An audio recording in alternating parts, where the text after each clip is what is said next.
Good evening. We are Cherries Live. Welcome everyone to this latest Gaffers Press review. I'm Kirk at AFCB, Gary Neville. Thank you for joining us. Please like, subscribe and comment throughout the show and let us know what you think, and we'll try and jot as many comments as we can. It's a Friday special tonight. We have two guests. We have an AFC Bournemouth fan and we also have an opposition guest, Luton fan as well.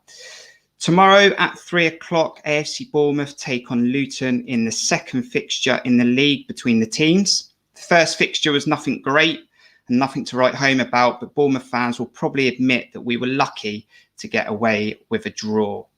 So without further, let's move on and let's get our first guest on, and it is a long-serving AFC Bournemouth fan, back of the net regular on the free-for-alls, Steve Hensman. Good evening. How are you, Steve? Very well, my friend. Very well. Excellent. And what we'll look at tonight is we'll recap, firstly, Tuesday. A few days have moved on now. The 1-1 draw versus Millwall. Was it formations, tactics, or was it just poor delivery of quality on the pitch? I think it was a little bit of formation, a little bit of bad performances, or not bad performances, but not up to the levels we've come to expect from a certain few players. But what my main frustration was I think probably was with the formation. I don't know why we're sitting there with 5 defenders on the pitch when we were at home against a lowly team like Millwall in the division. We should be going after these teams, in my opinion. I just don't think we did. I think, in fact, I think that their game plan worked excellently, and they dominated. Well, they didn't dominate the game, but I think they had the better chances, and certainly had more chances than we did. So that was disappointing. And that stat really blows me away that I mentioned the other night on the free-for-all, is the amount of aerial duel battles that we lose. It reminded me of Rotherham, 22 aerial battles lost. What's your thoughts on that? Well, I think I mentioned it I think you were speaking to someone last time, and I sort of mentioned, the likes of Matt Smith and some of the big lads they've got, and we don't seem to deal well with high balls into the box, unless Begovic is all over it, of course. But yeah, we've struggled. We're not the biggest of teams, and we haven't really got that one that goes and wins every header. But yeah, unfortunately, when Matt Smith come on, it wasn't him that got the header, was it? He got the touch on afterwards. Yeah. But yeah, it's something I think we were always going to struggle with a little bit, just being the size we are. And when we look at the stats back, although we dominated possession, we didn't dominate much else. Was it 2 points lost or a point gained? I think in reflection, after you see that, I think you've got to say it's a point gained. Before the game, I would have said, we should be winning that on paper easily, where the teams are in the league, and our scoring record, especially at home. But yeah, you got to be thankful that we got a point out of that in the end, I think. I agree with that, really. But I think prior to the game, we should be putting these games to bed if we're going to be thinking about automatic promotion. So earlier on today, this afternoon, JT gave his press conference. You can find this live on the AFC Bournemouth website.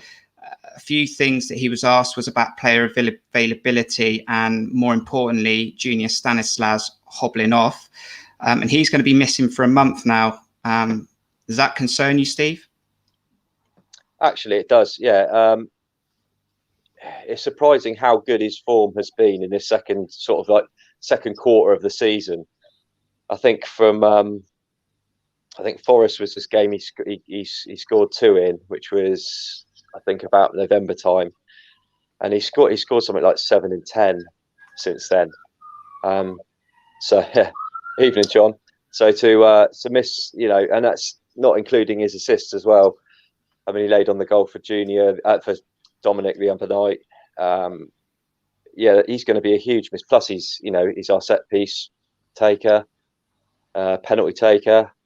Yeah, I think, and he brings a lot of experience to the team. he's one of the wiser old heads now. So I think that is a bit of a miss for us. We've definitely had more out of him already this season than we got out of Stanislas last season. But on a positive note, Chris Mepham and Dan Juma seem to be developing well back from injuries. They're on the grass. Is it too soon? I'm gonna say it is too soon. I know Jason held his cards close to his chest when they asked that question to him. But yeah, I think it's probably a game too soon for them just now. We might see him on the bench, maybe. I don't know. It depends on what what the guys feel like on the day. But I don't see them starting either of them. No. Dan Gosling's also going to be missing. He hasn't had much of a run out in the last month or so, considering where the goals he scored at Coventry. I feel a bit for Dan, but it's been difficult trying to fit him in that midfield, especially when Lerma and Lewis were always guaranteed places, and Billings suddenly turned up for us. Yeah, it's a bit, in my opinion. I'd have Gosling over Billing, but having said that, Billing has put in some good performances of late. I can't say he hasn't, because he has. It's just prior to that, and it was a bit of a shame for Gosling at the time, because he did score that. He played really well in that Coventry match. He got a brace, did he? Yeah, 2 he got. I'm not and sure. Then it seems he did against Coventry. He scored 2. He scored a cracker as well, didn't he? Yeah, but he hasn't really featured since then. You think it was probably one of his best games. Poor bloke doesn't get a look in since then. But yeah, I feel from a little bit, because apparently he's got a little bit of a hamstring. But I think it'll. Yeah, it's probably going to be Billing. And we can't not touch on something that was asked in the press conference, and that was Jack Wilshere. I think JT replied with, "We're not close to a deal." Is that a football statement that he's just making there? Or do you really think we've got no chance? No, I think that's a football statement, 100%. Like I alluded to earlier, off air, we were sort of saying it seems that all the media think otherwise. And I don't think they would have got that information. They're just making that information out, grasping it out of thin air. They've obviously got something to back that up with. I'm sure it's just sort of deciding on, the dotting the I's and crossing the T's of the contract, I would think. Yeah. But I can't see. He needs the game time. He wants to progress his career, get his career back on track. So he's happy here. He likes the dressing room, so why not? I'm a big fan of Jack Wilshere. I'm trying not to get too excited. I think there's got to be a bit of a commitment from both parties to get the deal done. Bournemouth are obviously going to want to protect the business of the club, but I think Jack Wilshere needs to fall back in love with the game, and I think he'll do that if he signs for Bournemouth, even if it's for 6 months. And although it's probably not a position we need, you just got to take him if he is there, and a deal can be done, surely. Well, I think with Junior being out, for we're not sure how long. He said a month, but he said it could be more. That's just going on what they know so far. If Junior's out for longer than that, then we do need an extra body in there. And Jack's certainly a creative player, as Junior is. Probably you wouldn't play him as wide as Junior usually plays, but Junior can play in the middle as well. He's an upgrade on our team. It's as simple as that. When he's at his on his pomp, he's a great player. Yeah, get it done, JT. That's what I say. Right, the opposition, Luton, and I said it was a Friday special, so we've got a second guest on tonight, and it's a Luton fan, and it's Lewis Williams. How are you, Lewis? Hi guys, how you doing? I'm good, thank you. Thanks for coming on, Lewis. Now, Lewis Williams has already dropped his preview for the match on his Luton channel, and you can check that out. And I've put Lewis Williams' details in the description, and you can also follow Lewis on Twitter as well. And I found that an interesting watch, your preview. Say that again, sorry. Sorry, I found it an interesting watch, your preview, as you prepare for tomorrow. Yeah, I'm not very confident with the game tomorrow. Coming at the wrong time, really. And if we reflect on on Tuesday night for you as well. So Luton played as well, and I thought we would probably be disappointed with the goal we conceded. It was a long direct ball. But looking at your highlights, I imagine you're probably disappointed with your defending as well for the 2-0 loss. Fuming, schoolboy, Sunday league, whatever you want to call it. It was shocking. First goal, you got a proven goal scorer in the box with Charlie Austin, and we leave him unmarked at the back post. 3 players. This zonal marking, I think I'm getting old, but I hate it. Man marking, bring it back. 3 of our players are literally ball watching and not marking a player, and they leave Charlie Austin free at the back post. Disgusting. And then the second goal was always coming. We just kept giving the ball away. Yeah, I think I saw the centre back try and take the ball out of the air and didn't deal with it very well, and he got punished for the miscontrol. So it wasn't pretty to watch.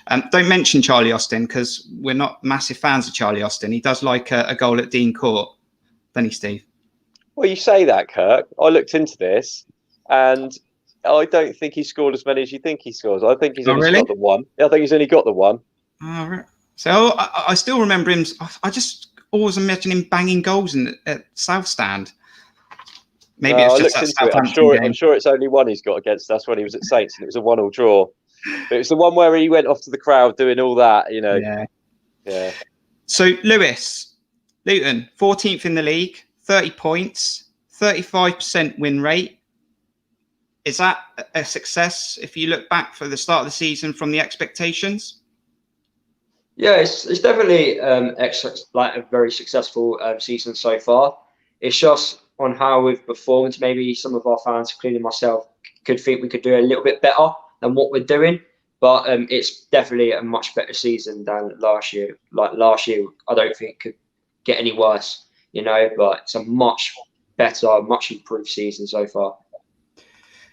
It looks like you had quite a good start to the season. I think you picked up 9 in the first 12, and then it's been pretty inconsistent from there. Any reason why? I think if you look at the teams we played at the start of the season, they're all teams which are in the bottom half of the championship, and teams which, on paper, I think you could consider Luton to actually be beating those types of sides. I think if you look back at the end of the season, you'd be looking at those games and thinking, yeah, we should have got the 3 points against those teams. That's probably why. But like you said, we have been inconsistent since those opening 4 games. And that has been our story of our season so far, inconsistent. 3 away wins, all by 1-0. That concerns me, although we do score lots of goals. Well, the 1-0 concerns me because we can only score 1. But hopefully in this game, tactically, we could do a lot better, and we put a bit of pressure on you. The pressure's all on you, basically. We're not favourites to win. We're the underdogs. So hopefully we can cause a few surprises and ruin a few people's bets. Okay, so where should we be worried? Is it James Collins, 6 goals, 7 assists? Is that the threat that we need to stop? No. You can give him as many chances as you want, to be honest. Amount of clinical chances that boy has missed this season has drove me insane. I don't know if you saw the QPR highlights. He missed a 1-on-1, didn't even get it on target. It should have bulged the net. Didn't happen. He's missed open goals this year. If we get a goal, by the sounds of it, you mentioned earlier about set pieces. You're not the best in the air. I think that could be an area which we target, which hopefully we do, because I feel like attacking set pieces we're quite good at, especially with Douchebag taking them. So I think that could be an area which we target. So maybe one of our centre-halves will get a goal for us. Thank you for everyone who's commenting at the moment and getting involved. Please do, and I'll drop as many messages on there. There is some love for you at the moment, Lewis, as an opposition fan. So yeah, it's good. And I am at AFCB Gary Neville, and there's a reason for that, Lewis, because I'm like the stat man for Bournemouth, and you have scored 8 goals from set pieces, and we are not good in the air. Right, so we are good then. What I thought, yeah. We do look a little bit dangerous from set pieces. Like we were talking off air, sometimes we do play fire at the back, so that gives us the opportunity to put 3 of our centre halves in, and so we have that aerial threat. But he's quite big as well, isn't he? I think it's Bradley. He's 6'4", I think. Yeah. But defending set pieces, as you saw against QPR, we're quite bad at. So it works both ways.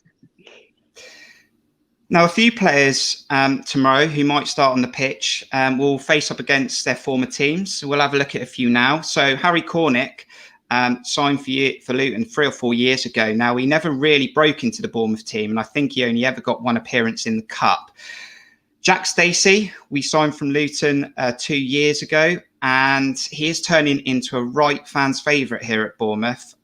So your reflection on both of those players, and are you surprised with how Stacey's developed as a player? With Stacey, no. I always thought he would do well. He was brilliant. We had, obviously, him and James Justin. Obviously, Justin had the better potential because of his age, but Stacey always had the quality there to do well. Surprised he went down. He should be a Premier League player. He's absolutely amazing. And I wasn't surprised that he broke into your first team, because I know when he signed, some of your fans were a little bit 50-50 or not, whether or not he's going to break in the team. But I was pretty confident when he gets given his opportunity, he'll break in. He's such a great attacking fullback. He will create so many opportunities, and he's that stamina to go up and down the pitch. He's got it all day. Regards to Cornick, he is a fan favourite. I think the first 3 years being at the club, fans love him. In front of goal, he isn't the best. Full of pace, like Jack Stacey, but lacks that end product which takes a player to the next level. He has these moments where he scores important goals and surprises a few of us, but he lacks that clinical edge in front of goal. Jack Stacey, Steve, your thoughts? Yeah, well, we were talking the other week about actually missing Dan Juma, and I actually think that Stacey has been equally as big a miss for us, because Smith just doesn't provide the same dynamism down the wing as Stacey does. Doesn't get up and down as well. And I think also having Stacey back will bring out more of Brooks, because I think he's been a little bit lacklustre, and we think we suffered down that right hand side quite noticeably since Jack's not been involved. Really looking forward to him getting back on the grass again. He is. He's a key player for us, especially if we're going to attempt to obviously get promotion. He's come on leaps and bounds for me. A player that's been in the media today actually is Cameron Carter-Vickers. Now, we signed him on loan. He's only played one game at the moment due to injury in the Cup against Oldham, which he played very well that day. But apparently Luton we're in for him as well, Lewis, in the summer. Couldn't get it over the line though. Yeah, finances not enough there in that department, but a great player you have. We were obviously gutted that we couldn't bring him to the club. Imagine how good our defence would have been if we had him. We would be keeping more clean sheets. But he's a rock solid centre half, and when he is fit for you guys, you will see it how good he is at the back for you. Is he good in the air? Because we're struggling. Yeah, I think he's quite dominant. Yeah, he's very dominant and commanding. So I've got a feeling if he is playing tomorrow, I don't think he probably will if he did play in the FA Cup game, but he'd be marking Bradley. All right then, Lewis. So Nathan Jones, how does he set Luton up tomorrow? How does he somehow, well, I say somehow because I don't think we're blowing teams away at the moment, but how does he get a result come 93 minutes tomorrow?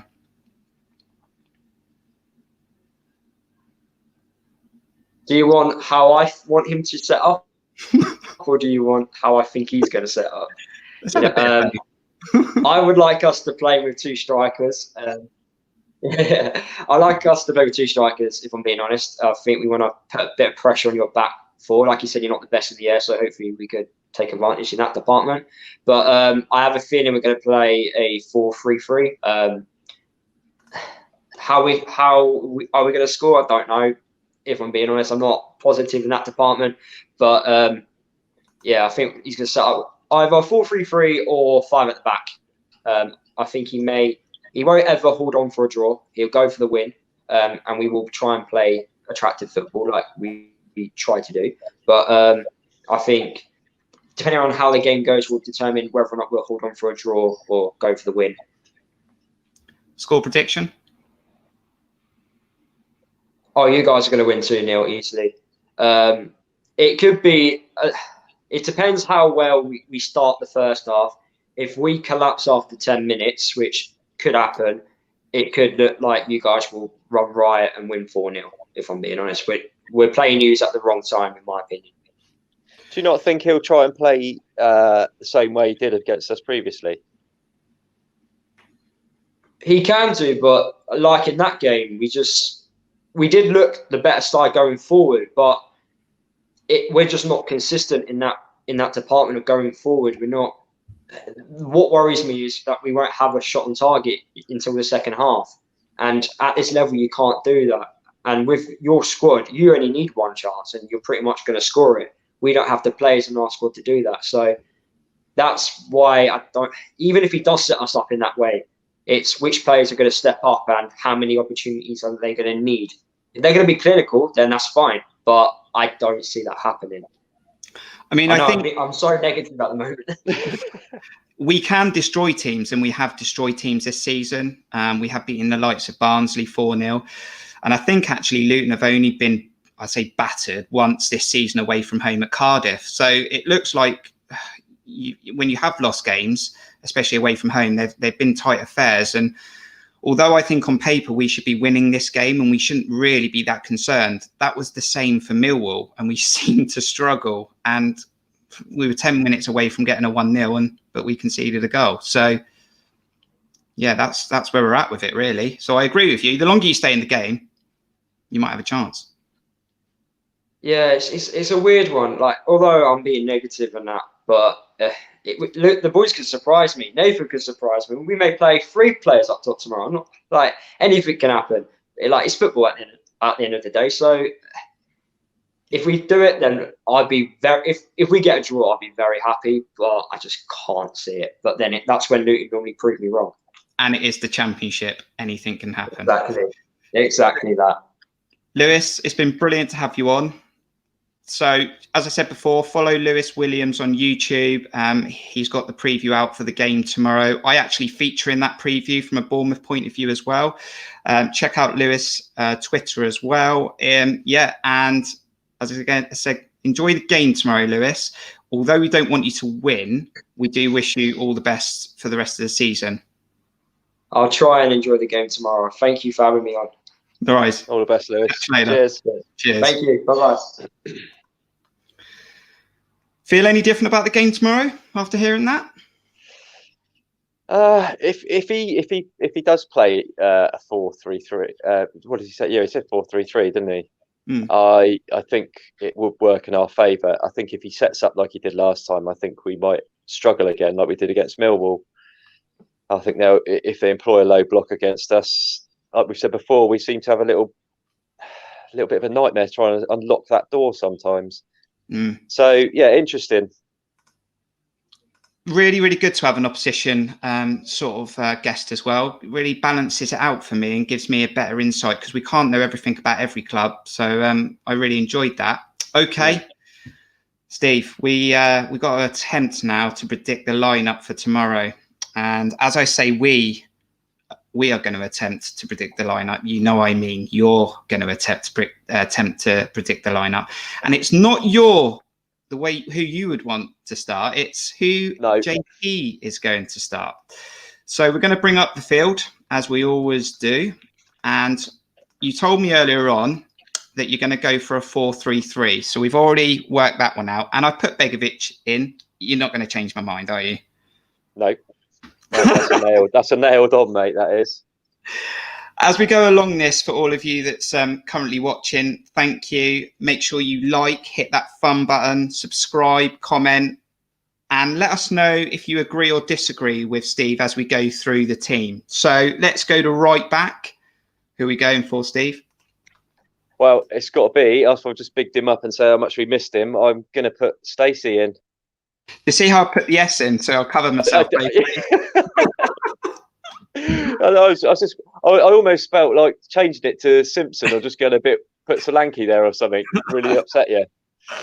No, Stacey there. I think, like I said before, I think we've really missed him.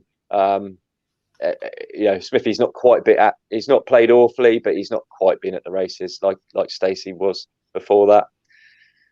Alongside Stacey to the right, is it our captain leader? It is, mate. Yeah, I can't put anyone else there. Now this is a big one. You've gone for a back four. So Lloyd Kelly or Jack Simpson or Cameron Carter-Vickers? Well, I don't know what's happened to Lloyd Kelly. Operation Restart, he played a couple of games and we thought this guy's a shoo-in replacement for Ake. And this season he just hasn't kicked on and he's let us, performances just haven't been there. So he's not even getting a look in. It's going to be Jack Simpson for me because I think he's done enough to keep his place. Yeah, I think although Carter-Vickers is obviously knocking on the door now.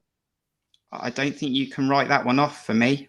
I think he's in contention tomorrow, but I'll go with that. Left back? I'm going to go with my mate Rico. And I love Rico, and I really think that when he's on his game and he really bombs down the left hand side and he starts whipping those balls in, we got a chance. But he does struggle every now and again. He does, but I think out of the options you've got there, unless we go with youth and Zamora another game, which I can't see happening personally, you've got a choice of Kelly and Rico at the moment. And personally, for me, it's Rico because I just think Kelly's not quite. I don't know what's happening, but he just doesn't seem quite at the races. Rico, he does get up and down. He has got quality in his left foot. We know that. It's just, I think he's hit a bad. Well, he missed a game, didn't he? Was he suspended or had a time out of the team? Didn't he get 5 yellows? Yeah, that was it. So he missed the game. I just think he's a better left back personally, and he gets up and down better than Kelly. Okay, so Rico left back. The engine. Is it the battery? Is it? It is, mate. It's your little Duracell bunny, Lewis Cook. And 2 centre midfielders in front that you want or that you think JT will pick. Who's your first? Lerma, one of the two. Going to come back to Lerma. Yeah, do you think he looks like a different player at the moment? Because I'm thinking about how good he was at Borough, Coventry, and he'd almost become a dynamic midfielder. I feel like he's now dropped back to where he probably was and what we already knew he was when Eddie bought him. But I don't know if it's because maybe he's getting a bit tired or a bit leggy. I can't work it out, but he's definitely not the player that was in the first 6 games. Yeah, I mean, we keep saying this, don't we, about Jeff, that he must be knackered. He's played loads of games. He's been off to international duty with Colombia on one occasion at least, I think, this season, twice, I think. I just think he's been slightly overshadowed by how good Lewis Cook's been. And I think the emergence of Lewis Cook this season, of how good he's been, is sort of not taken the shine off Lerma, but made us all look at Lewis a bit more rather than Jeff as much as we were, because Jeff was the main man. But Jeff's still done a decent job for us this season. He's not, I can't say I've ever watched him play and thought he's absolute garbage, because I just don't think you ever get that from Jeff. I think he puts a solid performance in most games. I just think Lewis Cook's really, really shone this season, and it's just sort of taken your eye away from Jeff a little bit. It's a very good point you make there. Who plays in midfield alongside them two? Oh, it's my other mate, Mr. Billing. He's done well. He's done well. Heather's watching, you should be happy with that. I've done that just for Heather. You don't know how much that pains me. I know. But... No, I mean, he's put in some decent performances, hasn't he, of late? He didn't set the world on fire when he first came to us, and took him even the beginning of the season wasn't great. But if you're going on form in the last few matches he's played, he's done a pretty good job. So I don't know who else you would put in there, to be quite honest. You can't use Gosling because he's got a bit of a hamstring. And again, unless you went with youth, which I don't see JT doing unless he really, really has to. Well, there's no chance Namdi's getting a game. So let's move into the front three, and who are you playing on the right? David Brooks. I say you because obviously we're predicting what JT will do. But yeah, that's pretty simple. I think David Brooks struggled again the other night, which was surprising actually because he had so much space. But he just couldn't find that cutting edge, and I do think he gets a little bit frustrated. I just found our front three against Millwall, they were all dropping quite deep at times to pick up. I kept seeing Brooks on the halfway line. Even Dom was coming back to get the ball. Yeah. Excuse me. So to the left of the front three. Right, I'm going to go with Josh King. Okay, speak to me. I can't in a minute. I've got a coughing fit. I can see why you need a glass of water. I can see why I can see why you've done that. And Josh King played well against Oldham. He did come and put a shift on the other day. I think he could have done better with the chance he had at the end. I don't know how I feel about Josh King. I really just generally don't know how I feel, which is pretty weird for me. But yeah, your thoughts on playing him tomorrow, or you think JT might play him? Just because, he said in his press conference he's looking sharp again. He's match fit. It's either him or it's going to be someone like Raquel, mate, isn't it? So it is a toss-up. I'm not sure, but if it were me, I'd go for King just because of his experience and his, he's played there before. Oh, excuse me, mate. Sorry, I don't know what's wrong with me. So, all right, top goal scorer, Dom Solanke, I assume. Yeah, shoe in. Knocked 10 in for the season the other night. He's halfway. Yeah, just your opinions on Dom Solanke at the moment. Well, I don't think anyone can knock him off as long as he's not fatigued, because he has played a lot of he's played a lot of football. I don't think has he missed a game? I think he's nearly played every single minute. I think he's had a substitute appearance in one game, but he's pretty much played nearly every minute this season, which is what I keep highlighting. I'll get the Twitter comments coming up when he scores goals and he gets closer to 20, but I keep highlighting that he's not had a setback yet. Now, if he plays 45, 46 games, it will be a miracle. And if he does, he should be getting 20 goals. But there's got to come a time, you'd think, when he will have an injury setback or, he'll have a little bit of a dry patch. Agree? Well, to be fair, you could say that, but I don't think he's never really had a hot streak, has he? He's like you keep alluding to. He hasn't scored 2 in 2 consecutive games for however long is it? We'll come to that in a minute. He's consistently scoring sort of one every 2, isn't he? Or sort of 1 every 3. He links up the play very, very well, and makes space for those around him. So yeah, I think he brings a lot more than Surridge up there. If I was going to pick one of them. So let us know in the comments if you agree or disagree with that. I do like that team when I look at it, and I also hope that Rico and Stacey become quite high up the pitch and we get some overlaps in as well, because that can be quite an offensive team if we approach the game in the right way from minute 1, not 50 minutes like sometimes. If we can get on the front foot early doors, I've always said I think if we score goals early, we will put teams to bed at half time, 60 minutes, and we can then manage games, especially in the Championship where you want to manage fitness. We should be managing games, but at the moment we're getting stuck into some real tight affairs that we just don't want, really. No, exactly. I mean, like you said, we could be taking some of our star players off at 60, 70 minutes and, like you say, managing the game. I mean, what I'd like to see is, like you've just said, Rico and Stacey really pushing forward, and I'd just like to see us adopt a bit more of a high line, a bit of a higher press. Take the game then, and don't sit back and invite it. Inviting our own problems. If those two bomb on a bit, Lewis can sit a little bit, and you've got, what have you got? You've got 7 attackers there. Yeah. Mark Cole agrees with you. Decent side. Go and press from the start. Show intent. Like that. Exactly that, Mark. Spot on. Like that a lot. So, I have a question for you. Quiz on a Friday night. Fancy it? Go on then.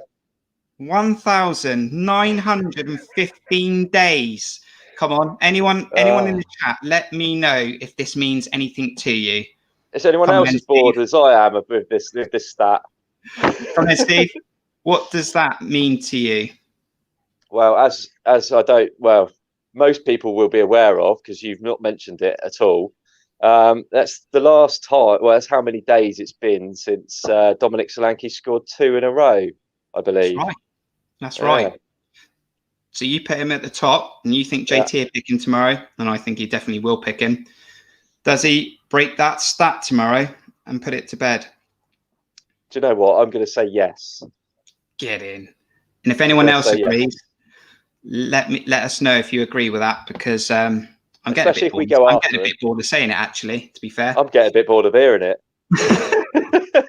Okay, let's get some score predictions. So we've got John, 1-0, AFC Bournemouth. Daniel on the chat, 2-1, AFC Bournemouth. Chris Hubble. Hello, Chris. 2-0, AFC Bournemouth. Mark Cole, 2-0. There's a theme here. It was a similar theme to Tuesday night, but it didn't quite work out. But let's stay positive, and I'm hoping you're all correct. What's your score prediction for tomorrow then? Well, I've gone for a 1-0 on my Super 6, so I better stick with that. I think they'll try and nullify us like they did last time. Yeah.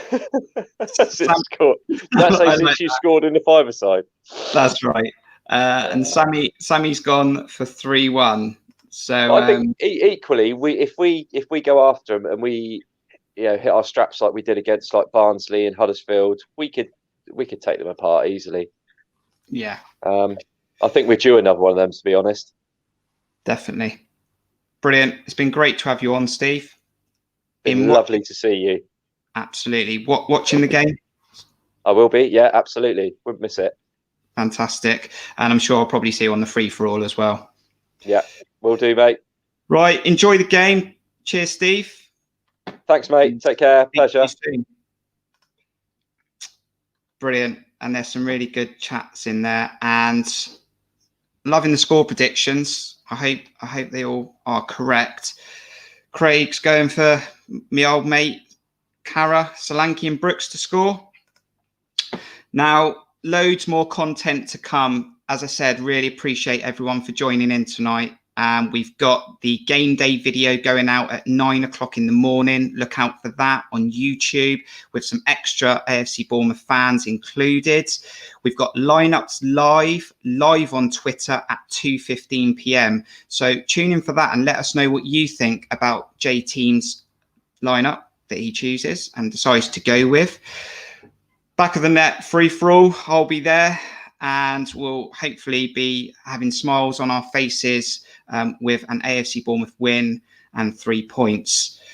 I think we really need to start putting a run together now. We're at home, and if we're going to want to try and push for automatic promotion and not have to play around with the playoffs, we need to start putting a run together. And there is an opportunity in this month to probably take another 9 or 12 points at the next 4 or so fixtures. Really enjoyed everyone who has joined us tonight, and I've really enjoyed having Lewis from Luton as well on here as well to give it a balanced debate. So that's been really good. Please keep liking, subscribing. We've been going now for 2 weeks, and I think we're nearly at 50 subscribers, which in YouTube terms doesn't sound a lot, but to me, that's absolutely amazing. So keep pushing this. We're looking to bring more content, more live shows like this, and hopefully some enjoyment for you. But until tomorrow, that will do. Thanks for joining us. Up the cherries.